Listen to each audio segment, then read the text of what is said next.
आज बात करते हैं छत्रपति शिवाजी महाराज और उनके स्वराज्य के सपने की। तो 17वीं सदी में आखिर स्वराज्य का सपना देखना जरूरी क्यों था?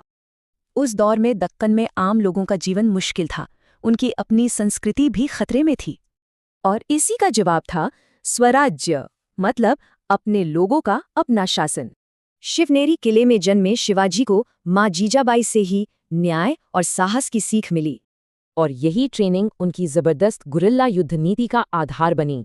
तो सवाल ये है कि इतनी बड़ी ताकतों के सामने स्वराज की स्थापना आखिर हुई कैसे? ये कोई एक लड़ाई नहीं थी, बल्कि एक सोची समझी 4 कदमों वाली रणनीति थी। ये सिर्फ लड़ाइयां नहीं थीं, बल्कि हिम्मत और रणनीति की बहुत बड़ी मिसालें थीं। लेकिन एक राज्य सिर्फ लड़ाइयां जीतकर नहीं बनता, उसके लिए एक मजबूत नींव चाहिए। इसके लिए उन्होंने अष्टप्रधान मंडल बनाया, जो उस समय के लिए एक क्रांतिकारी सोच थी। उनका शासन पूरी तरह से लोगों के लिए था, एकदम जन केंद्रित।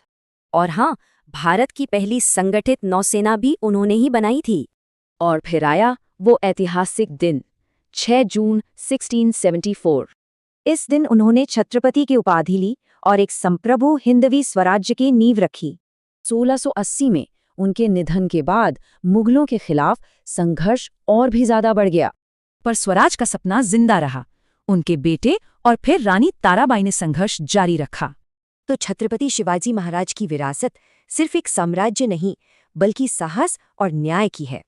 उनका ये विश्वास कि अगर इरादा मजबूत हो तो कुछ भी नामुमकिन नहीं, आज भी प्रेरणा देता है।